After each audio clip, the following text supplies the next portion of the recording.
ሰላም ጓደኞቼ፣ ቀለል ያለች ሻወርማ ቤት ውስጥ ባለን ነገር እናዘጋጃለን። እዚህ ጋር የተዘጋጀ ሰድር አለኝ። ሰድሩን ያው እርጎ፣ ቅመሞች፣ ሎሚ ጁስ፣ እርጎ፣ ቀይ ሽንኩርት አድርጌ አንድ ላይ አዘጋጅቼ ፍሪጅ ውስጥ አስገብቼው ፍሪጅ ነው የቆየ። አሁን ይሄ በቃ በቅቶት አውጥቼዋለሁ። እዚህ ጋር በጣጥ ድንች አዘጋጅቻለሁ።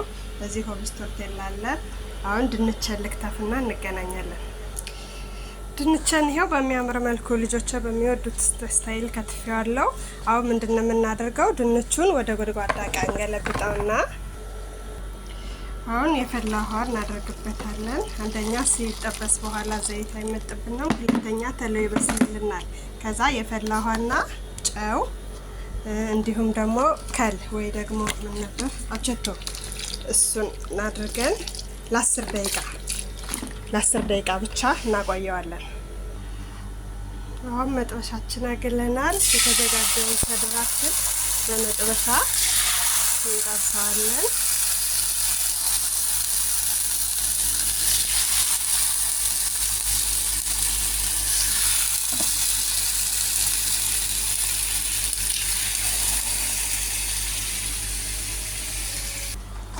በጣጣችን 10 ደቂቃ በኋላ ይኸው ውሃው ተንጠፍጥፏል። በዚህ የሚያምር ሆኗል። አሁን ዘይታችን ጥደናል። ዘይታችን ይጋልና በጣጣችን እንጨምራለን። እስከዛ የሚያስፈልገንን ነገር እንከታተፋለን። ዶሯችን በቃ ደርሷል። አሁን ጋዛችን እናጠፋለን። በጣጣችንን በሚያምር መልኩ እየተጠበሰ ነው። ከዛ በጣጡ እስኪበስል ውስጥ የምንጨምረውን ሶስ እናዘጋጃለን። ሶሱን ለማዘጋጀት ሮብ፣ ጣሂንዬ ወይም ሰሊጥ፣ ዘይቱን፣ ሎሚ አድርጌ አንድ ላይ አደባልቄ አሳያቸዋለሁ። እዚህ ጋር ደግሞ ከበጣጡ ጋር አብረን የምናደርገው ኪያር መከለል እና ኸስ። አሁን በቃ ሁሉም ነገር ተዘጋጅቷል። የጠበስነውን ዶሯችን እንደዚህ በቀጫጭኑ ከትፈነዋል። ድንቻችን ተጠብሷል። ሶስ ያልኳችሁ ያ ተዘጋጅቷል። ሆብዛችን ይኸው።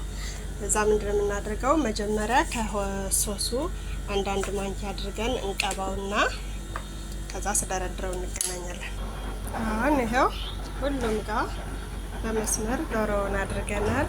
ከዛ ከኪያር መከለሉ የተወሰነ ፍሬ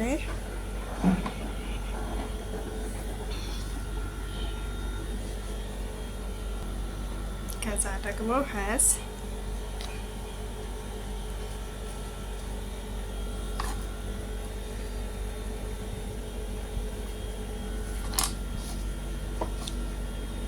አሁን ደግሞ በጣጥ ትንሽ ማለት ነው እሱን እናደርጋለን።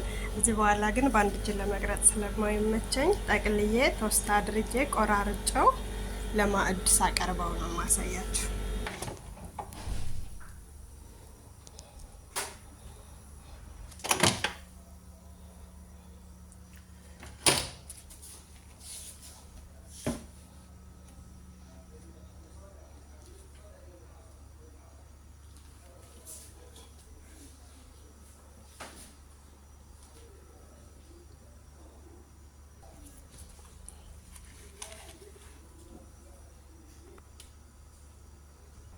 በቃ እንደዚህ አድርጌ ለገበታ ቀረብኩት ማለት ነው።